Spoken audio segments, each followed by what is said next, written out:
cumpliendo la gran comisión de nuestro Señor Jesucristo de, por tanto, ir y hacer discípulos a todas las naciones, enseñándoles que guarden todas las cosas que os he mandado. Qué lindo escuchar esos cantos y poder adorar al Señor con nuestros queridos hermanos del Ministerio de Alabanza de nuestra amada Iglesia Bíblica El Molino. Hoy, 31 de octubre, se cumplen 503 años de haber dado inicio a la gran reforma protestante que comenzó en 1517 con el monje Martín Lutero allá en Alemania. En el año 520, mis hermanos, 3 años después que había comenzado la reforma que, como lo decía anoche nuestro querido pastor Alan, acuérdense que la imprenta de Juan Gutenberg acababa también de ser inventada justamente en ese mismo año, en ese mismo tiempo, perdón. Y pues esas 95 tesis fueron un polvorín, además de muchos documentos que el doctor Martín Lutero comenzó a escribir y a publicar. En el año 520, 3 años después, el Papa León X ordenó a Martín Lutero que se retractara de 41 de las 95 tesis. Y viajó a Alemania, estuvo el Papa León con Carlos V, que acababa de ser nombrado emperador del Sacro Imperio Romano Germánico, y nombraron una dieta. Una dieta, hermanos, es un juicio para tratar de matar a Martín Lutero. Federico III, que era príncipe de Sajonia, se encargó de proteger a Lutero. Y el abril 15, 16, 17 y 18 de abril se reunieron en Worms, lo que le llamaron la Dieta de Worms, donde obligaron a Martín Lutero a que se retractara de todo lo que había escrito, no solamente de esas tesis, sino de muchos otros escritos que él tenía. Después de 3 días, el 18 de abril de 1521, Martín Lutero dijo estas palabras, se las quiero leer textualmente. Dice: a menos que no esté convencido mediante el testimonio de las Escrituras o por razones evidentes, ya no confío en el Papa ni en su concilio, debido a que ellos han errado continuamente y se han contradicho. Me mantengo firme en las Escrituras a las que he adoptado como mi guía. Mi conciencia es prisionera de la palabra de Dios y no puedo ni quiero retractarme de nada de lo que he dicho, reconociendo que no es seguro o correcto actuar en contra de la conciencia. Que Dios me ayude.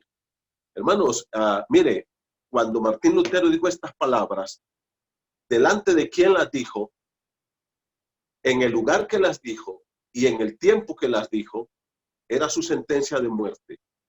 Para nosotros decir eso hoy es fácil, pero en ese momento Martín Lutero estaba, y por eso él terminó diciendo, y que Dios me ayude, que sea lo que venga.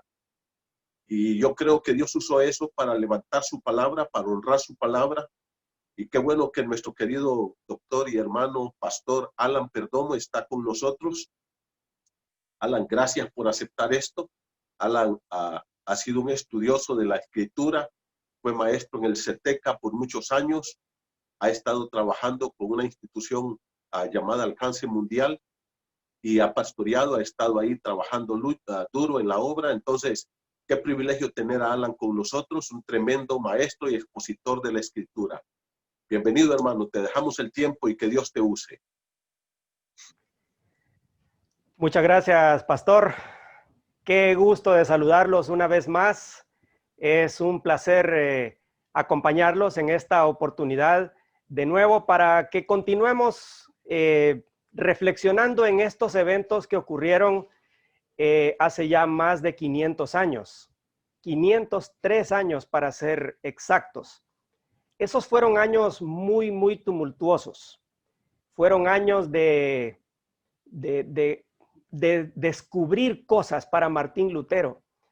Recuerden que ayer mencionábamos que Lutero era un hombre atribulado, espiritualmente atribulado. Y en ese sentido, la verdad es que esas tribulaciones lo llevaron a descubrir muchas cosas que la palabra de Dios enseña y bueno, que a nosotros ahora nos parecen cosas normales, cosas de todos los días, pero que en la época de Lutero eran grandes descubrimientos que realmente transformaron toda la cultura y transformaron la iglesia cristiana. Donde sea que llegue la palabra de Dios, habrá transformación, queridos hermanos. No lo dude. De eso no debe haber duda en nuestra mente. Hoy quiero que hablemos un poco sobre la importancia social de la Escritura. Ayer hablamos sobre la importancia teológica y el descubrimiento que Lutero hizo de que la gracia de Dios se comunicaba no a través de las buenas obras, no a través de la intercesión de los santos, no a través de los sacramentos, sino a través de la fe y solamente por la fe. Y en ese momento, dice Lutero, sentí que el cielo se abrió solo para mí. Y bueno, teológicamente, la Reforma hizo un cambio para siempre en la iglesia cristiana, pero en la sociedad también. Y quiero que veamos algunos detalles relacionados con eso. Antes de eso, bueno, entre las preguntas que algunos de ustedes hicieron y que podrían estar haciendo todavía y que pueden mandárselas al pastor Manuel o al hermano Pablo, y entonces, bueno, ahí vamos a ver quién de ellos quiere contestar la pregunta. Y yo les puedo ayudar un poco. Pero entre las preguntas que tenemos, bueno, puede estar la siguiente que recibimos. Dice la pregunta, no la voy a leer toda, voy a hacer un resumen de lo que dice la pregunta, pero dice que cuando uno habla de la Reforma, uno tiende a pensar que Martín Lutero se enfrentó con la Iglesia Católica, pero uno lee las tesis y no parece que fuera tan abiertamente anticatólicas las tesis. Y de hecho, el hermano pone varias de estas tesis allí, y una de ellas dice: el poder que el Papa tiene universalmente sobre el purgatorio, cualquier obispo o cura lo posee, en particular sobre su diócesis o parroquia. Pues no parece muy anticatólica esta tesis, ¿no? Y bueno, me parece una pregunta muy interesante. Hay otras tesis que él menciona ahí, de las que Martín Lutero escribió. Efectivamente, Lutero escribió eso. Miren, nosotros estamos acostumbrados a tener como una especie de actitud así medio anticatólica, ¿no? En realidad, Martín Lutero no inició el movimiento reformador con la intención de formar otra iglesia. Él inició todo esto y de hecho publicó esas 95 tesis esperanza de que la iglesia corrigiera estos detalles que estaban mal. No era intención de Lutero formar su propia iglesia. Hay una leyenda negra que se formó inmediatamente en los años posteriores a la Reforma que decía que efectivamente Lutero eso era lo que quería, formar su propia religión, porque él se quería casar y como no se les permitía a los monjes, entonces él hizo su propia iglesia.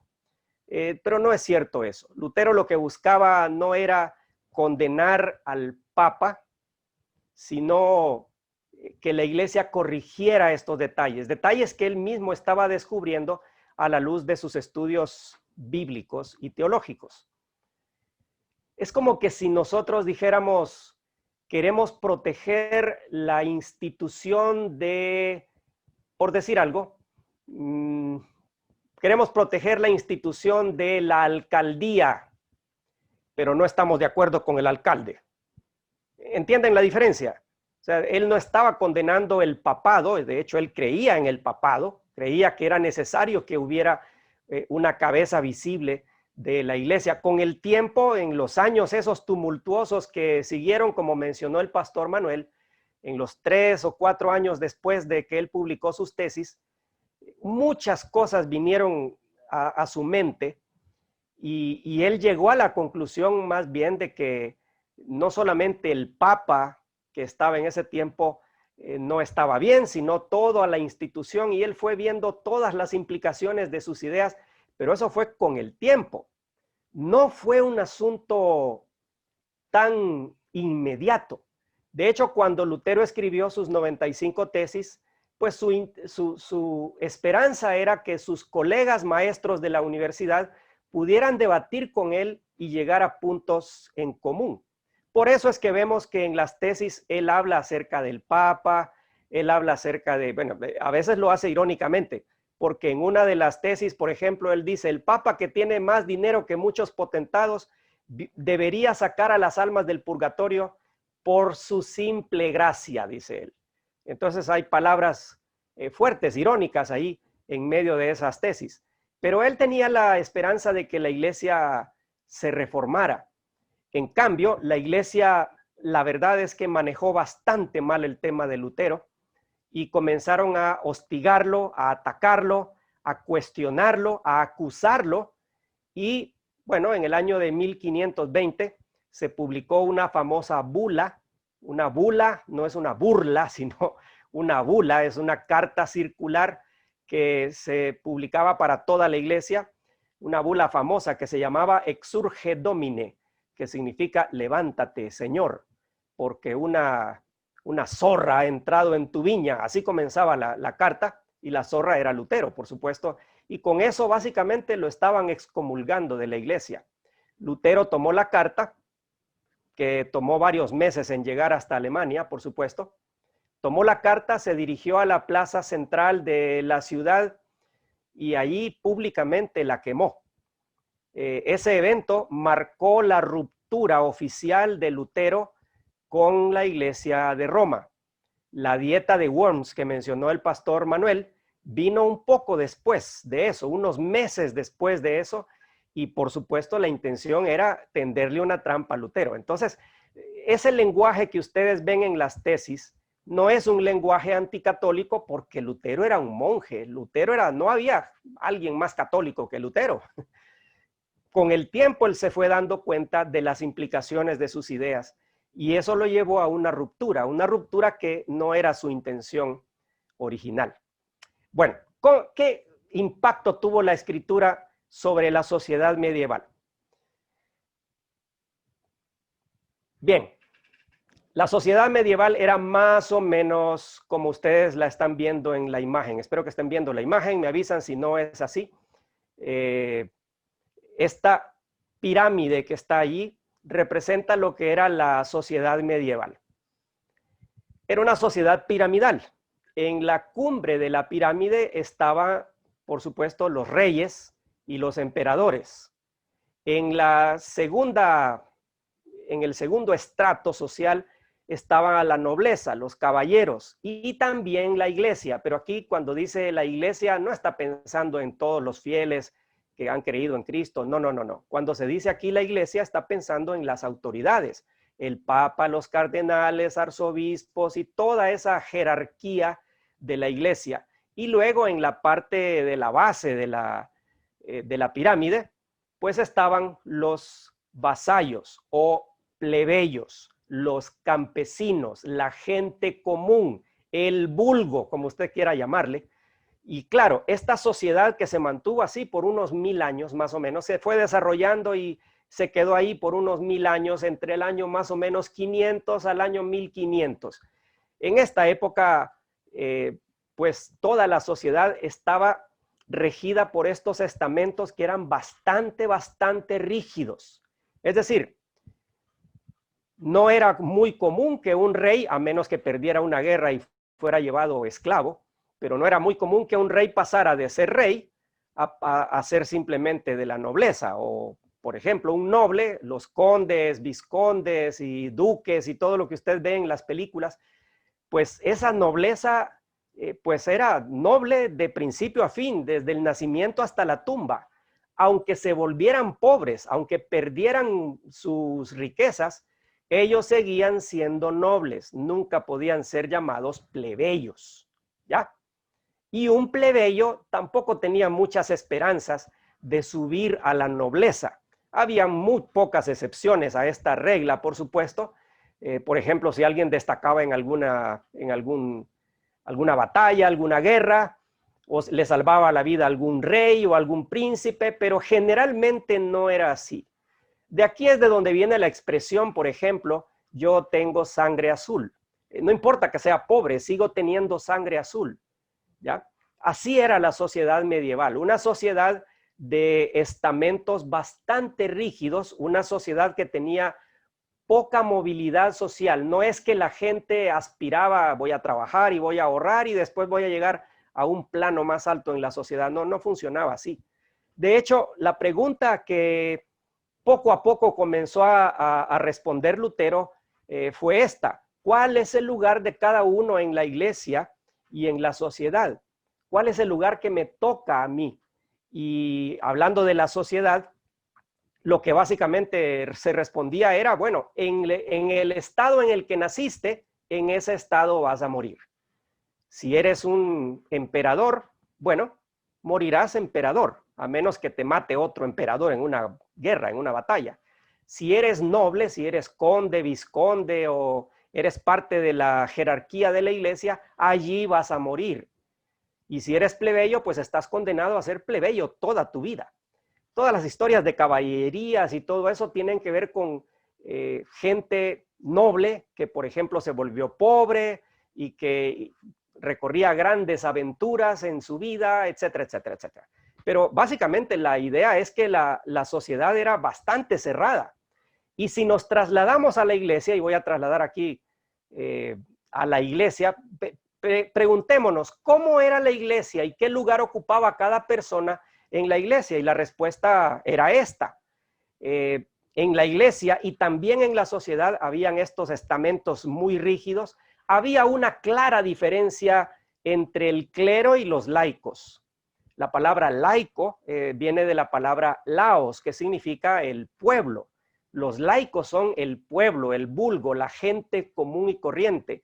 No son, por supuesto, los jerarcas de la iglesia, no son los nobles, no son los emperadores, por supuesto. Pero el clero tiene un estatus especial. El clero tiene acceso privilegiado a la presencia de Dios, por ejemplo.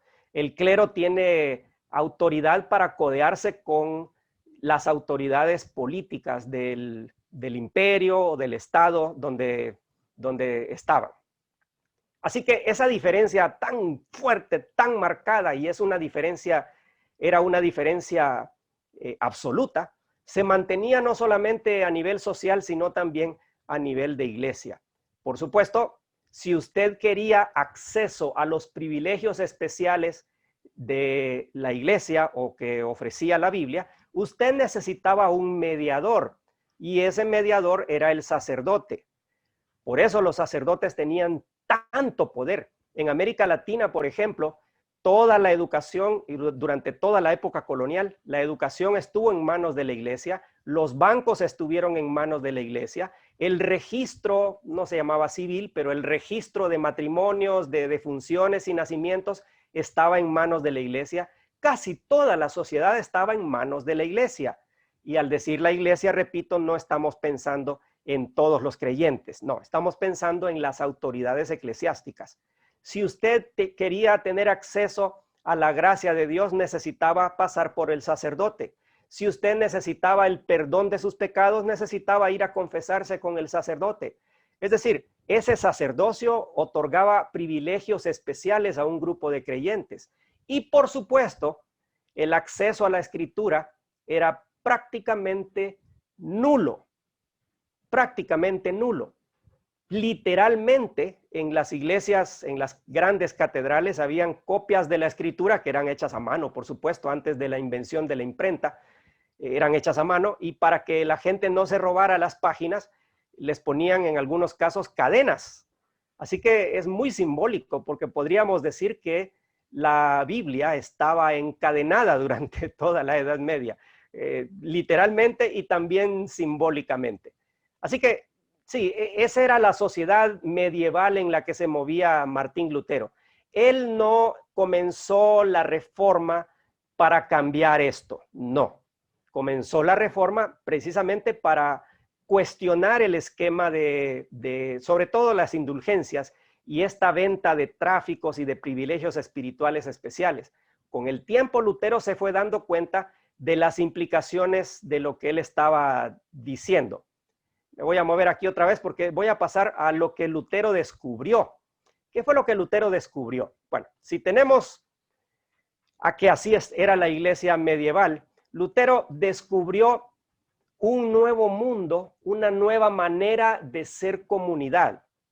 Por ejemplo, y esto es muy simbólico también, uno de las grandes obras de la vida de Lutero fue haber traducido la Biblia de los idiomas originales al alemán. Sobre todo el Nuevo Testamento, la traducción del Nuevo Testamento del griego al alemán. Una obra monumental que muchos dicen que le dio una carta de ciudadanía al idioma alemán y que tuvo mucho que ver con el nacimiento de la nación alemana.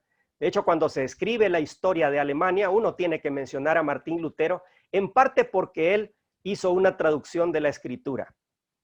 Luego, él comenzó a promocionar el canto congregacional, eliminando un poco el tema de que el canto fuera hecho solamente por los profesionales. Durante 1000 años la iglesia cristiana no cantó, no habían cantos congregacionales. Así que si usted se queja, ay, que no podemos cantar congregacionalmente ahora, sí, es lamentable, pero bueno, durante 1000 años la iglesia cristiana no cantó. ¿Quiénes cantaban?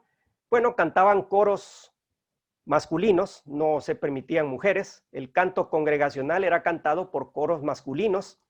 No había música de acompañamiento, era todo a capela. Y además tampoco habían armonías musicales. El canto congregacional es un canto llano, no hay segunda voz, tercera voz, no, era todo uniforme, ¿ya? Durante 1000 años así fue la alabanza en la iglesia.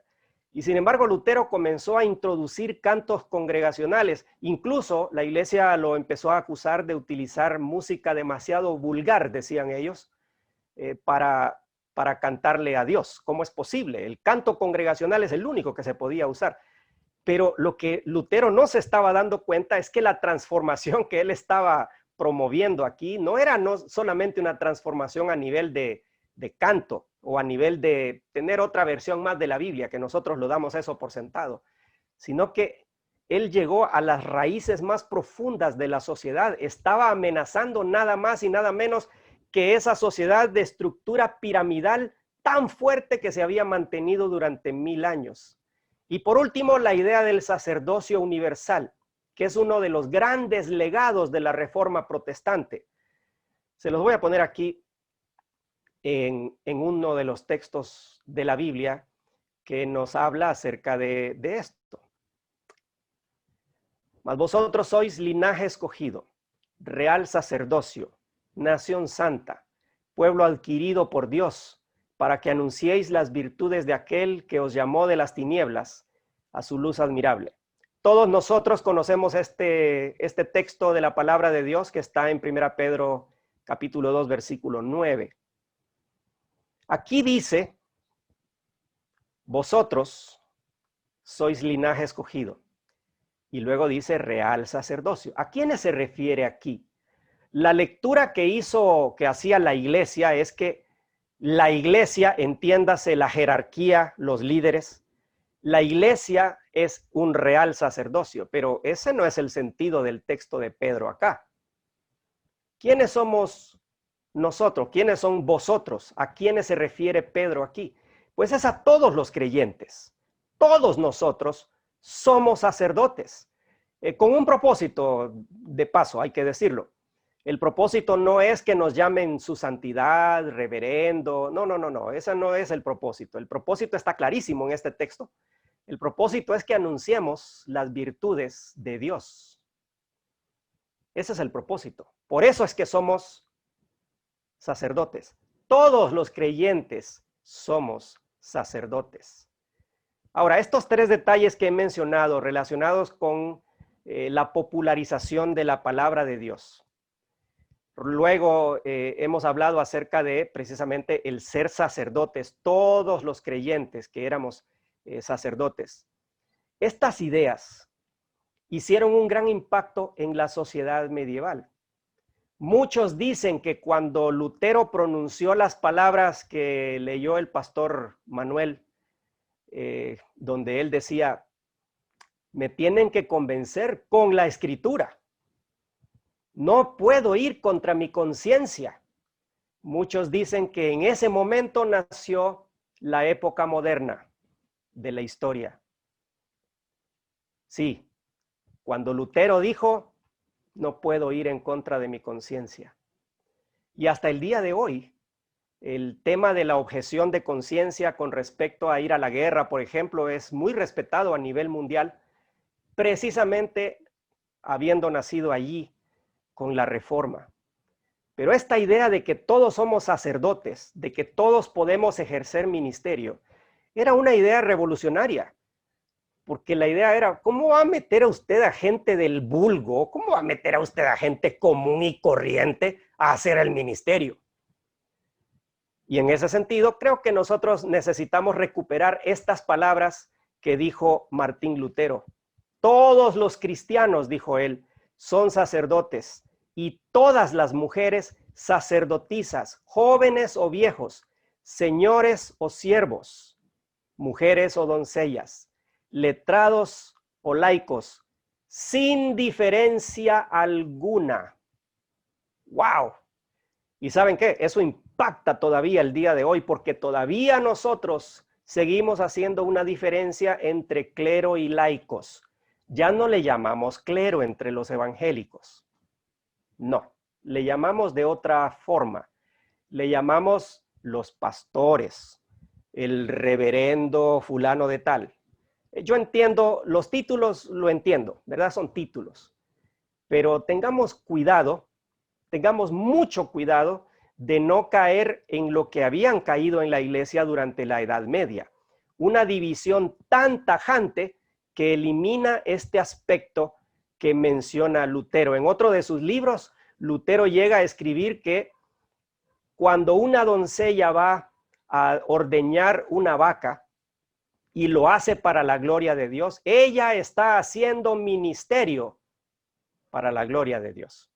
Nosotros no lo pensamos así. Nosotros decimos que el ministerio solamente es para ciertos iluminados, los que van al seminario.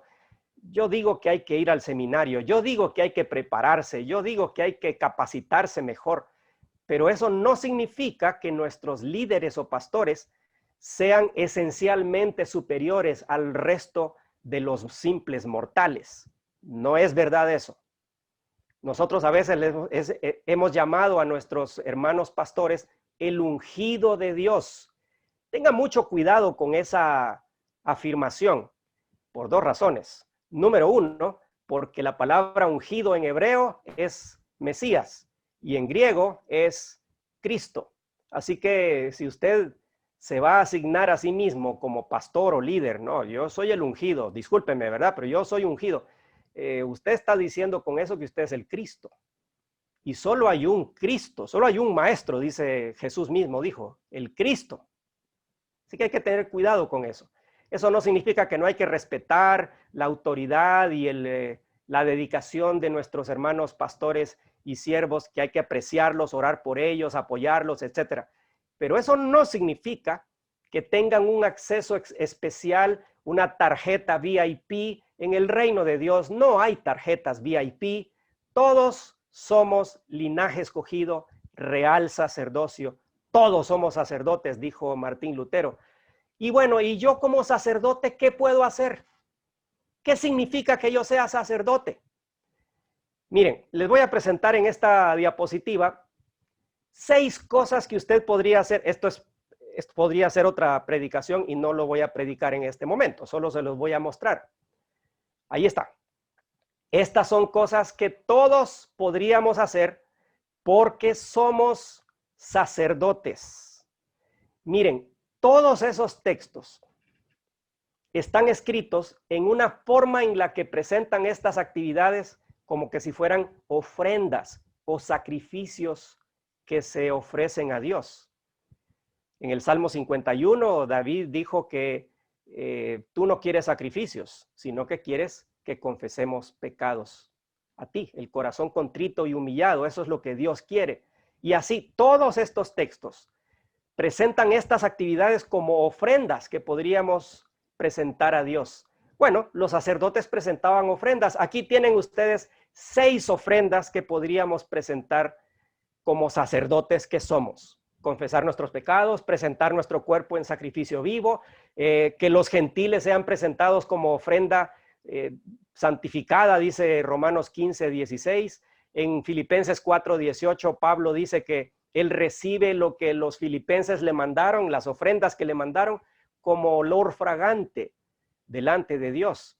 En Hebreos 13, versículo 16, dice que no debemos olvidarnos de la ayuda mutua porque de tales sacrificios se agrada a Dios. Y además, Hebreos 13:15, un versículo antes, menciona que nosotros debemos presentar sacrificio de alabanza, fruto de labios que confiesan su nombre. Así que estas son algunas de las actividades que nosotros podríamos hacer como sacerdotes de Dios. Y la otra que está ahí mismo en el 1 Pedro 2:9 es anunciar las virtudes de aquel que nos llamó de las tinieblas a su luz admirable. Eso es lo que nos toca, porque todos somos sacerdotes. Traslademos nuestra reflexión a la iglesia de hoy, así como lo hicimos anoche. ¿Cómo está la iglesia de hoy? Miren, la iglesia de hoy ha vuelto a los vicios del pasado. Ha vuelto a los vicios que tenía la iglesia en la época de Lutero. Sí, no le llamamos igual, no es exactamente igual. Por ejemplo, entre los evangélicos casi no se utilizan, la mayoría de denominaciones evangélicas no utilizan el título de obispo. Y es un título bíblico, sería perfectamente razonable y bíblico incluso que nosotros dijéramos que le vamos a llamar obispo a cierto pastor. No habría ningún problema, pero no lo usamos, no lo usamos. Pero aún así, aunque no usemos ese tipo de títulos, a veces hemos caído en la trampa y hemos tratado de establecer esas jerarquías, esas diferencias espirituales entre pastores y los demás. De hecho, hoy ustedes saben que ahora hay una especie de lucha por el poder y por eso a veces asignamos o nos autoasignamos títulos que tienen que ver con nuestro poder. Primero solo eran pastores, después era apóstoles, después era pastor de pastores, después es apóstol de apóstoles, profetas, salmistas. Todo ese lenguaje lo tenemos ahora entre nosotros y es el nuevo clero. Este es el nuevo clero que estamos impulsando. Y mis queridos hermanos, con todo el cariño que me merecen todos los líderes que pues ponen el brazo para estar ahí en las luchas permanentes de la obra de Dios, tenemos el peligro de que podemos hacer a un lado a aquellos que son laicos. Este es un simple cristianillo. De hecho, a veces usamos la frase, y los hermanitos de la iglesia, decimos nosotros con un tono un poco despectivo. Esos hermanitos de la iglesia son la razón por la cual nosotros estudiamos. Son la razón por la cual nosotros nos preparamos. Esos hermanitos de la iglesia son la causa por la que Cristo murió. Y son el rebaño que el Señor me ha dado para pastorear.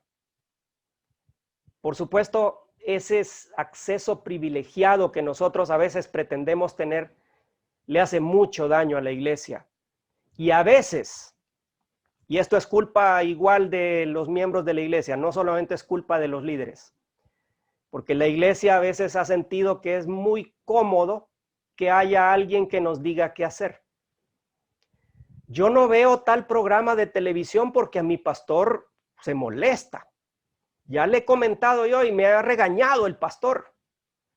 Esa actitud es una actitud pasiva, una actitud apática, una actitud cómoda. Es decir, ¿por qué no veo yo Caso Cerrado, por ejemplo? Porque se enoja el pastor. ¿Por qué no veo tal película de terror? Porque me regañan en la iglesia. Esa no es la razón. O sea, ahí de nuevo estamos diciendo que el pastor o que los líderes son superiores a mí. Cuando usted y yo también somos responsables. Usted y yo debemos acceder a la escritura, estudiar en ella y llegar a ciertas conclusiones por nosotros mismos. Por otro lado, el papel de los pastores y líderes no es el de tomar las decisiones por sus miembros. El papel de los pastores y líderes a la luz de Efesios capítulo 4 es capacitar al pueblo de Dios para que ellos hagan la obra del ministerio. Perfeccionar a los santos para la obra del ministerio, para la edificación del cuerpo de Cristo. Eso es lo que dice Efesios 4. Nos toca a nosotros como líderes y pastores entonces capacitar a los hermanos de la iglesia para que ellos hagan la obra de Dios. ¿Qué necesitamos redescubrir como redescubrió Lutero? Necesitamos redescubrir la dimensión comunitaria de la fe. Necesitamos redescubrir el ministerio de cada creyente. 1 Pedro 4:10 que les puse aquí en esta diapositiva dice, cada uno según el don que ha recibido, ministrelo a los otros. No dice cada pastor ministre sus dones a los otros. No dice cada anciano. No dice cada maestro de escuela dominical. No, eso ellos están incluidos, por supuesto, pero aquí dice cada uno. Cada uno. Cuando yo he preguntado en algunas iglesias, ¿cuál es tu ministerio, hermano? A veces los hermanos se quedan callados y bueno, de vez en cuando me han puesto a dirigir, de vez en cuando me ponen a hacer una lectura bíblica, de vez en cuando. No, de hecho, cuando ponemos en disciplina a alguien, decimos que le quitamos los privilegios. ¿Cuáles son esos privilegios? Casi siempre esos privilegios tienen que ver con el culto público. Lo que no puede hacer ahora mientras está en este proceso de restauración, que espero que sea restauración, es que no va a poder pasar al frente, no va a poder leer la Biblia, no va a poder recoger la ofrenda. Sí, pero yo siempre he preguntado, ¿y se le permite evangelizar a este hermano? No, pues sí, no, claro. ¿Y entonces? ¿Y ofrendar se le permitirá? Ah, no, eso sí, no me toque las ofrendas porque... Ah, bueno, ¿y entonces? ¿Se le permitirá visitar a los enfermos a este hermano? No son privilegios todos esos. Pero claro, nosotros estamos demasiado enfocados en ciertas cosas que tienen que ver con clero, con aquello que es público, que es visible. Necesitamos recuperar esta idea de que todos los creyentes, todos, absolutamente todos, tenemos un ministerio que realizar para la gloria del Señor. Necesitamos ser como iglesia un modelo de lo que es una comunidad de fieles, una comunidad que se cuida, una comunidad donde nos amamos mutuamente, donde le damos la gloria y la honra al Señor, extendemos el reino de Dios, predicamos el evangelio, todos siendo dirigidos, por supuesto, ahí sí, por nuestros líderes, por nuestros pastores, quienes se han preparado y quienes han dedicado todo su tiempo para pastorearnos, para guiarnos, para motivarnos a continuar adelante cumpliendo la voluntad del Señor. Eso es lo que nos toca hacer y eso necesitamos recuperar en relación con la reforma protestante. ¿Estamos haciendo eso? ¿O necesitamos de nuevo recuperar esa igualdad entre todos los cristianos? Piénselo y que el Señor nos ayude a ser todos sacerdotes, a hacer su voluntad y a ministrar a otros.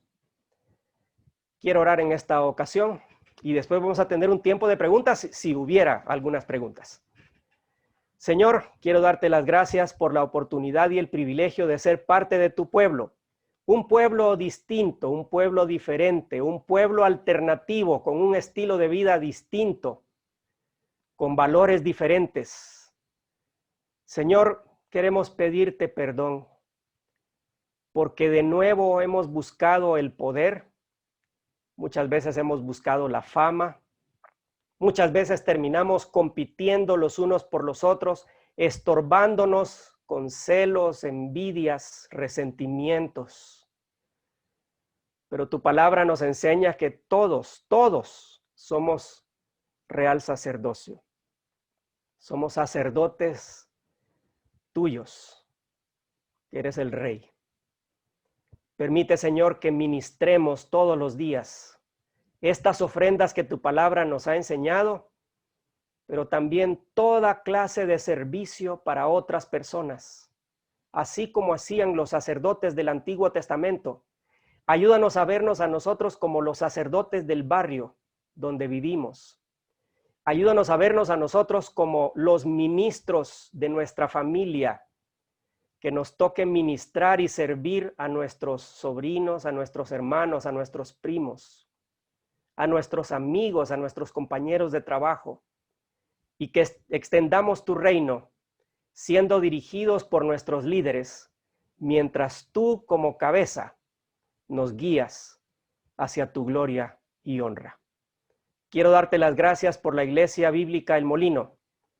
Bendice a su pastor y a su familia, a los líderes de esta congregación. Guárdalos, capacítalos, dale sabiduría. Gracias, Señor, porque tu palabra nos ilumina y porque la historia también nos desafía a seguir haciendo tu voluntad. En el nombre de Jesús. Amén. Gracias, hermanos. Que el Señor les bendiga. Dejo el tiempo con el pastor Manuel. Pastor Alan, gracias. Oíme, yo tengo una pregunta, pastor. Adelante. ¿Es cierto que estás cumpliendo años hoy, vos? Así dicen. Mire, hermano, qué bendición. Un abrazo, hombre. Feliz cumpleaños. Muchas gracias, pastor. Muchísimas gracias. Que Dios te bendiga y que te dé muchos años más. Ahí tuve una revelación mientras estabas predicando, hermano. Estoy tan comprometido con la reforma que decidí nacer este día. Imagínate, sos tan reformador, reformando la reforma. Hermano, felicidades, de verdad. Que Dios te bendiga, que te dé muchos años más. Un aplauso para ti, de felicitación de cumpleaños, un gran abrazo y que Dios te bendiga. Que Él te siga buscando en su reino para seguir edificando al pueblo de Dios como lo has hecho hasta este tiempo. Felicidades, Alan. Un abrazo. Amén. Amén. Muchas gracias. Pablito, Alan, una cosa, mira, algunas personas tienen la idea de que después de que murieron los apóstoles, que se levantaron los padres apostólicos y después los otros padres, desapareció el evangelio y la iglesia evangélica hasta que Martín Lutero retomó la reforma. Entonces, ¿cómo podemos nosotros enseñarle a la gente que Dios siempre, en medio de todo ese oscurantismo, que más o menos fue la Edad Media, que así le llama el medioevo, la edad de la oscuridad, Dios siempre mantuvo un remanente fiel en medio de toda esa religiosidad y de toda esa crisis entre lo que fue la caída del Imperio Romano de Occidente, la caída del Imperio Romano de Oriente, que fueron lo que marcó la Edad Media. Siempre me han hecho esta pregunta. Yo he dado clases de historia de la iglesia y me preguntan, ¿por qué usted enseña historia de la iglesia católica? ¿No debería enseñar historia de la iglesia evangélica? Bueno, miren, hay que ubicarnos un poco en la historia. Durante mil años más o menos, hasta el año 1054 después de Cristo, solo hubo una iglesia. Una. Y esa iglesia, bueno, ellos mismos se llamaban a sí mismos católicos. La palabra católico es una palabra que significa universal. Entonces, la iglesia que está en todos lados. En el año 1054 ocurrió la primera división. Se separaron los ortodoxos griegos. Entonces ya habían dos iglesias. Iglesia católica romana, que se agregó el nombre, y luego iglesia ortodoxa griega. Y luego la división que ocurrió con la reforma protestante. Así que si hablamos de historia de la iglesia, vamos a tener que llevar durante esos primeros 1000 años la historia la única historia que había, la historia de la iglesia. Ahora, si alguien está dispuesto a decir que porque se llamaban católicos no había ninguna persona salva ahí, eso es muy arriesgado decir eso, y es demasiado osado decir eso. Definitivamente creemos que hubo personas salvas, creemos que hubo un remanente fiel, por supuesto, siempre lo hubo. Y este tema de la religiosidad y de cosas que se fueron introduciendo fue poco a poco. Lo mismo nos ha ocurrido a las iglesias evangélicas, que conste, hay prácticas en las iglesias evangélicas que rozan en lo herético. Hay iglesias que enseñan, por ejemplo, que hay un cuarto miembro de la Trinidad. Y eso es una herejía, eso es una cosa muy, muy grave. Y sin embargo, nadie se ha atrevido a denunciarlos como secta falsa. Los toleramos incluso dentro de nuestras congregaciones. Así que, sí, porque se llaman evangélicos, pero básicamente esa es la razón. Pero decir que no hubo salvos, sí hubo salvos durante esa época, y la historia es como es, no como nos gustaría que fuera, sino que es como es. Así fue, y eso fue lo que sucedió por la gracia y la misericordia del Señor. Y hubo grupos que se mantuvieron predicando fielmente el evangelio durante todo ese periodo. Sí, básicamente, sí, claro, por supuesto. Y hubo grandes cristianos a quienes hoy la Iglesia Católica les llama santos. Por ejemplo, Agustín de Hipona, por ejemplo. Yo creo que es convertida. Sí. Agustín de Hipona, muchos dicen que la Reforma Protestante es un regreso a las ideas de Agustín de Hipona. Así que, bueno, San Agustín, como le llaman en la Iglesia Católica, sin duda es un ejemplo de esos convertidos, creyentes verdaderos. ¿Por qué era creyente verdadero? Porque él decía que la salvación era por pura gracia de Dios y que no mediaban las buenas obras y que uno no se podía ganar la salvación. Y podíamos remontarnos hasta Pedro. Sí, claro, por supuesto. Sí. Los discípulos de los apóstoles, Policarpo, claro, por ejemplo, que es un ejemplo que murió. Que incluso están consignados como papas dentro de la Iglesia Católica. Exactamente. Y sin embargo, bueno, la historia, por eso digo, la historia es como es, no como nosotros quisiéramos que fuera. Bien, Pablito, te dejo para que compartas las preguntas ahí con mi hermano. Hay varias preguntas, hermano. Amén. Bueno. Dice Ismari Lara, buenas noches, hermanos. Nos gustaría saber qué papel estaba llevando la iglesia evangélica en el momento de la Reforma. Bueno, la iglesia evangélica como tal no existía en la época de la Reforma. De hecho, la palabra protestante es una palabra que surgió en 1526, es decir, unos 9 años después de que Martín Lutero clavara las 95 tesis, unos 6 años después de que Martín Lutero fuera expulsado oficialmente de la Iglesia Católica, unos 5 años después de la famosa dieta de Worms. ¿Por qué le llamaron protestantes? Porque los príncipes alemanes se reunieron con el emperador y expusieron: nosotros queremos adorar a la manera luterana, se decía en ese tiempo, o sea, siguiendo las ideas de Lutero. El emperador, que era católico, por supuesto, el emperador les dijo, bueno, vamos a hacer algo, dijo. Si el príncipe es católico, entonces todos los de ese lugar van a ser católicos. Y si el príncipe es luterano, entonces todos los de ese lugar van a ser luteranos. Por supuesto, eso limitaba la predicación del evangelio de los luteranos, ¿verdad? Así que los príncipes protestaron, oficialmente protestaron y dijeron, no estamos de acuerdo. Bueno, aparte de eso, la idea era que si eran católicos, podían predicar en su seno a aquellos que eran luteranos para volverlos católicos. Pero si eran luteranos, no podían predicar a los católicos en su seno para que se volvieran luteranos. Por eso es que los príncipes luteranos protestaron, fuertemente protestaron. Entonces, claro, comenzaron a llamarles el grupo de los protestantes.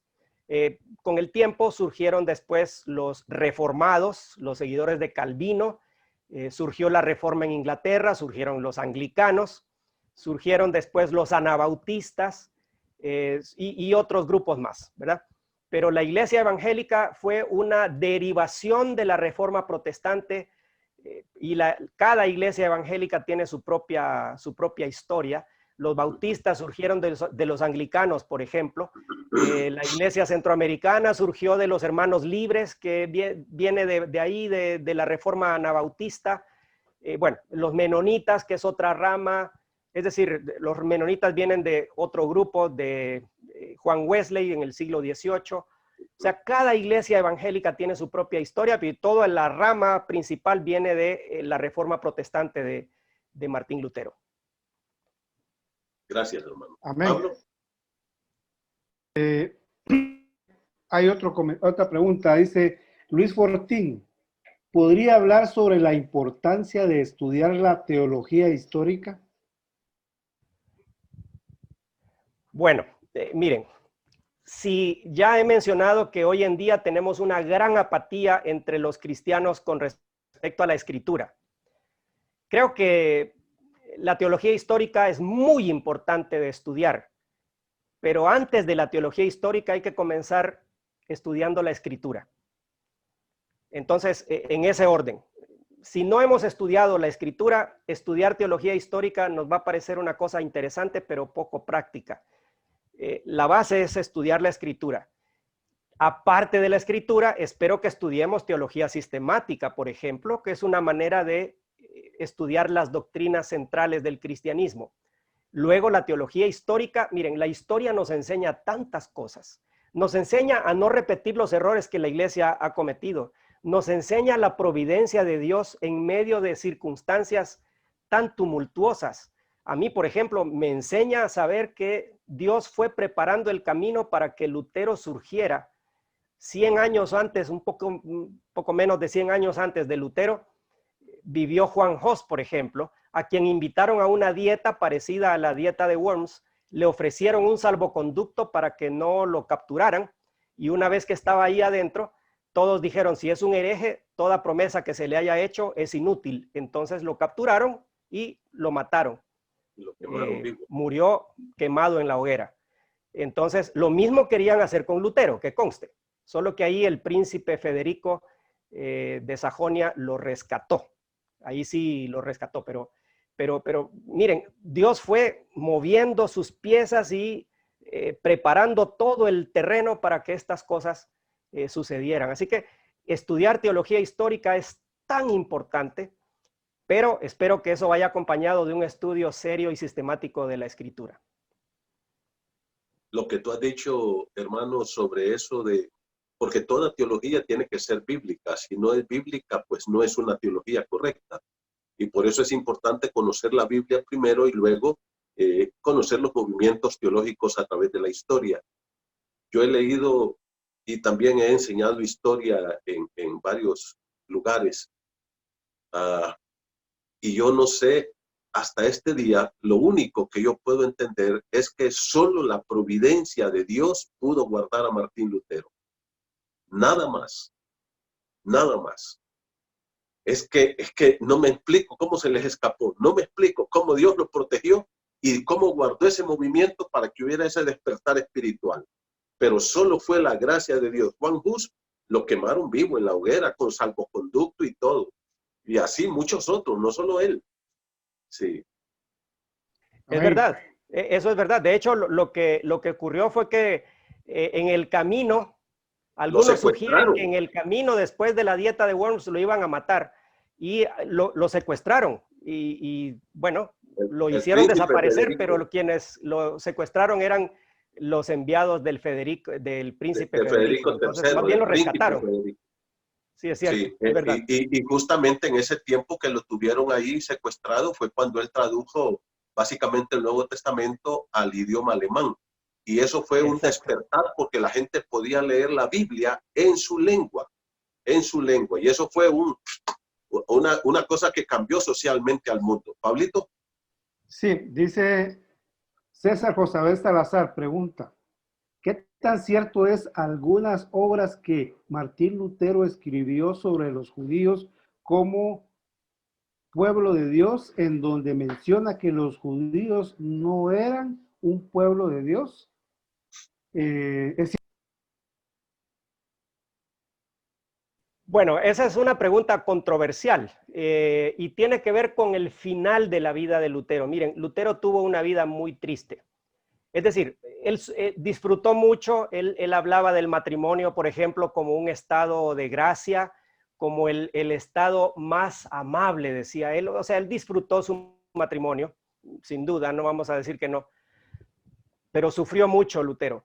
Él mismo no pudo volver vivió, por ejemplo, protegido toda su vida, no pudo volver a las dietas y a lugares católicos, no pudo volver porque era un fugitivo. Su hija murió muy joven, sufrió mucho. Dicen los historiadores que después de la muerte de su hija adolescente, Lutero no fue el mismo, se volvió mucho más ensimismado y sus escritos se volvieron un poquito más amargos. Esta es la última etapa de su vida, unos 4 o 5 años antes de su muerte, que él comienza a escribir acerca de los judíos. Se ha exagerado también lo que Lutero dijo, pero sí es verdad que algunas cosas que él dijo, las dijo hay que entender un poco el contexto en el que las dijo. Recuerden que nosotros no creemos que Lutero sea infalible. O sea, los escritos de Lutero no son infalibles. Creemos que fue un gran siervo de Dios, pero no todo lo que él dijo es correcto. También es cierto que algunas cosas que él dijo, sí es verdad que dijo que los judíos eran peligrosos, que habían matado al Señor, sí lo dijo. Aquí la conexión se vuelve más oscura y más tétrica, quizás porque Adolfo Hitler, ya en pleno siglo XX, utilizó los escritos de Lutero en contra de los judíos y los exageró. Entonces, una cosa es hablar de los judíos en el siglo XVI y otra cosa es hablar de los judíos en el siglo XX en el contexto de la Segunda Guerra Mundial.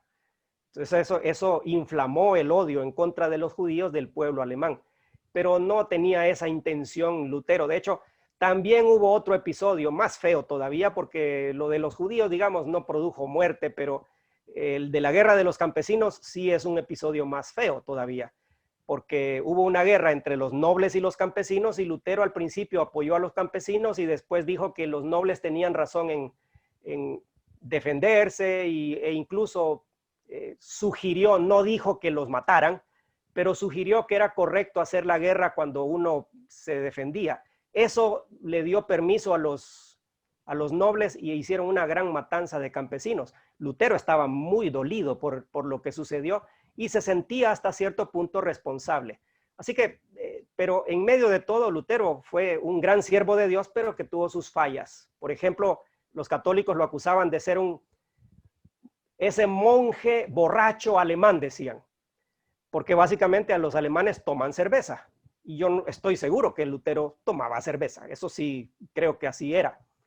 Pero recuerden, de nuevo hay que ubicarse en el contexto. No es lo mismo el siglo XVI en Europa que decir en Honduras en el siglo XXI, ¿verdad? Por supuesto. Entonces, no vamos a glorificar todo lo que Lutero hacía, pero creo que se ha exagerado ese tema de los judíos. Definitivamente Lutero no era un antisemita. No, para nada. Ahora, hay dos cosas, perdón hermano Pablito, hay dos cosas, Alan, que yo creo que tenemos que tener bien claro. Primero, acuérdense que originalmente Lutero era un monje católico, un sacerdote que estaba ejerciendo la misa ahí en Wittenberg y anteriormente en otros lugares, pero y él venía de una cultura católica antisemita, porque la Iglesia Católica se ha proclamado siempre antisemita, e incluso, si ustedes recuerdan, bueno, cuando yo estaba niño, mi abuela, que era muy católica en ese entonces, gracias a Dios, luego se convirtió a Cristo de una forma fenomenal, me decía, cuando yo le hacía alguna picardía, parece judío errante, cipote, me decía. Y la otra cosa que yo creo que podía ir paralelo a esto, ¿se acuerdan ustedes de la historia de Israel que a partir del año 70 y posteriormente el año 153 desaparecieron del mapa. Entonces, ya cuando Lutero en 1517 aparece en la escena, no existía una nación de Israel. Entonces muchos creían que eso era juicio de Dios por ser malos, por haber matado a su hijo, y todo eso colaboraba para esos detalles que, como tú dices, en ese momento histórico hay que entenderlo de esa forma. Correcto, muy buena observación esa, cierto, es verdad. Hay que ubicarse un poco en el contexto para entender ciertas cosas que cuando uno las lee hoy dice, ah, racismo, racismo, sí, pero no es exactamente así. No es de todo lo que se dice. Bien, Sí, Pablito. así es. Sí, dice Brenda Martínez. ¿Podría, por favor, dar bibliografía a la que podemos recurrir y así conocer un poco más con respecto a la historia de la Reforma? Bueno, los libros básicos para informarse, que son los más populares e incluso utilizados en el seminario, todavía son los libros del doctor Justo González. Antes se publicaban en 10 pequeños tomos. Últimamente los publicaron en 2 tomos, así se llama Historia del Cristianismo. Está escrito en una forma tan sencilla que incluso superó al libro tradicional que se usaba en los seminarios en los Estados Unidos, escritos por Kenneth Scott Latourette. Todavía esos libros, algunos los conocieron, los de Kenneth Scott Latourette. Pero nosotros tenemos a alguien que escribió en español. Justo González, un hombre, un gran siervo del Señor. No estamos de acuerdo con todas sus ideas, tal vez en algunas cosas bíblicas, pero en historia el hombre es una de las autoridades a nivel mundial más importantes. Así que esa sería mi principal recomendación.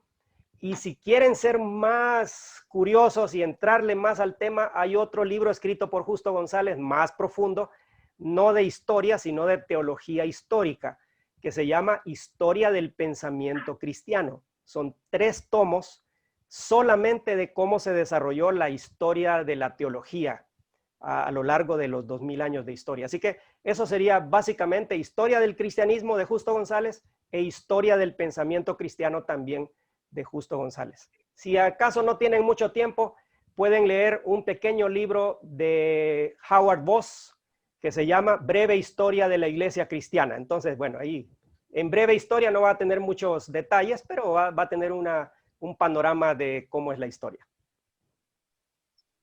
Amén. Dice Omar Pérez, el perfil de la Iglesia Católica del siglo XVI coincide con el perfil del mundo evangélico del siglo XXI. En algunas cosas sí, y eso hay que ser sinceros, hay que ser honestos. Claro, las manifestaciones son distintas. En el siglo XVI la Iglesia Católica era mucho más institucional, los ritos eran mucho más serios y bueno, hasta el día de hoy, ¿verdad? Pero hay algunas cosas que son paralelas y son preocupantemente paralelas. Por ejemplo, todo este tema de las indulgencias, usted no va a escuchar la palabra indulgencia en una iglesia evangélica, pero sí va a escuchar el tema de pactar, por ejemplo. Y eso es peligroso. Yo anoche les comentaba eso, yo escuché a alguien decir, si usted nos da tanta cantidad de dinero, Dios le va a conceder 5 peticiones, cualesquiera que sea. Eso es comerciar con la fe. Esas son las indulgencias de esta época. Entonces hay que tener mucho cuidado con eso. El diablo tiene ciertas artimañas favoritas de él y esta es una de ellas. O libertinaje y lo mueve a uno a la rebeldía, o si no, por el otro lado, un exceso de celo y se vuelve uno legalista. Entonces, entre el libertinaje y legalismo, uno se mueve constantemente y el diablo siempre lo está llevando a los extremos a uno. Entonces, sí, algunas cosas son paralelas, pero por supuesto no es exactamente igual. Pero hay que empezar a ver las señales para evitarlas, eso sí. Amén. Dice Mayra Hernández y Víctor Puerto. ¿Cuál fue la respuesta de la Iglesia Católica al movimiento de la Reforma en algunos países europeos?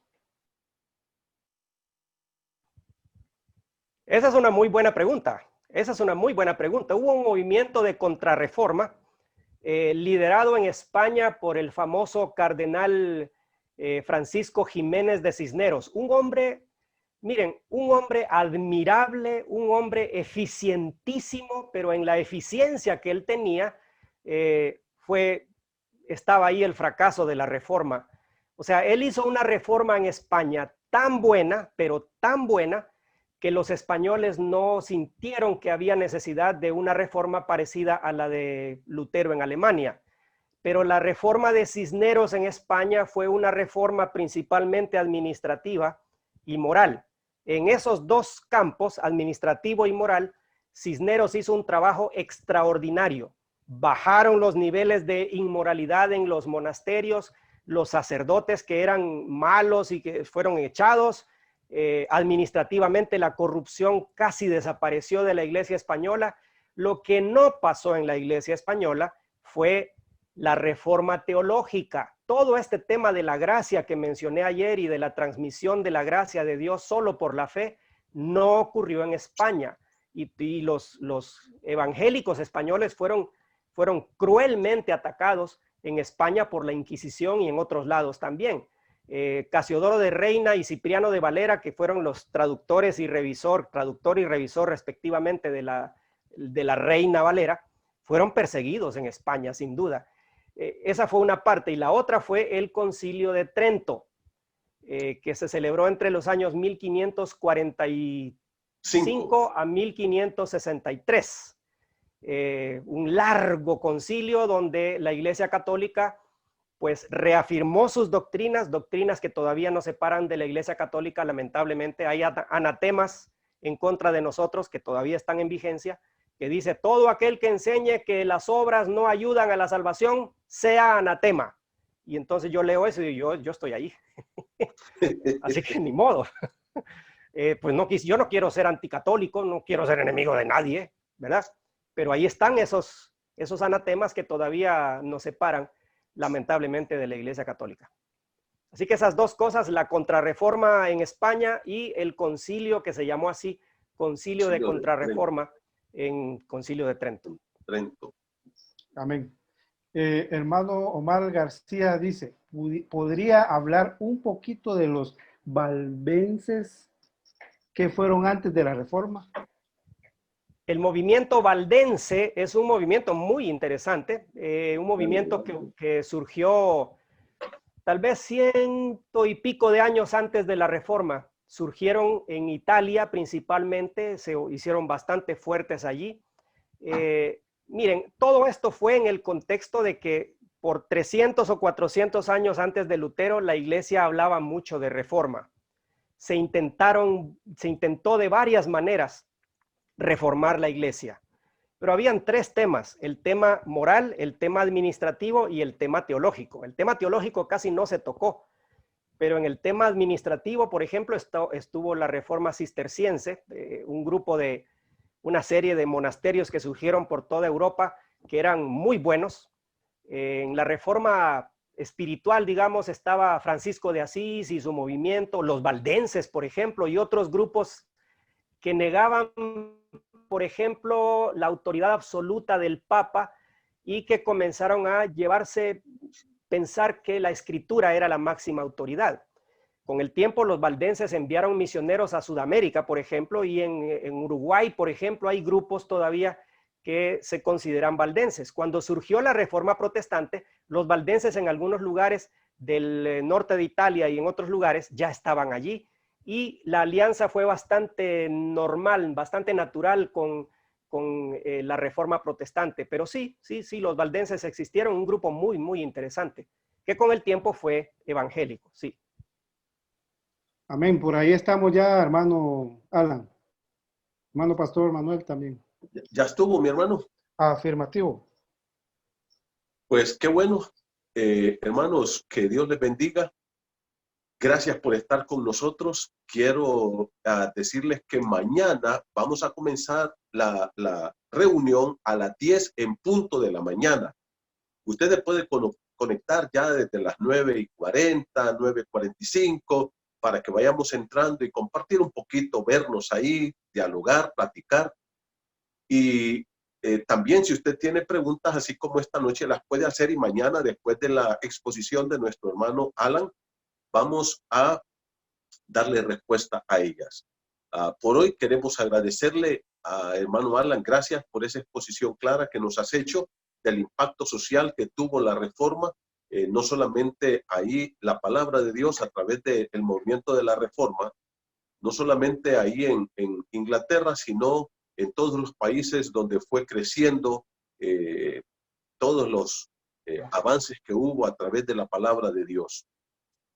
Gracias, de verdad, te agradecemos y vamos a terminar con oración.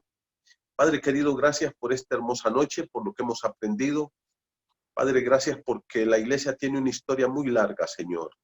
Y a través de esta historia podemos aprender muchas cosas que pasaron en el pasado. Podemos imitar sus virtudes, su doctrina, su enseñanza, y también evitar sus pecados, sus errores, su fracaso, Señor, y ver que podemos nosotros tener lecciones maravillosas ahí. Gracias, Padre, por estos grandes hombres que tú levantaste, y especialmente que hoy recordamos esos 503 años de la Reforma Protestante. Ayúdanos a levantar la bandera, Padre, de solo tu palabra, solo la fe, solo la gracia, solo Cristo y solo a ti la gloria. Padre, que realmente estos postulados los podamos seguir sosteniendo a la luz de tu palabra, predicándolos, enseñándolos, y que solamente a través de Cristo hay salvación, vida eterna por medio de la fe. Gracias por esta noche. Danos una noche de paz y de descanso. En el nombre de Jesucristo. Amén.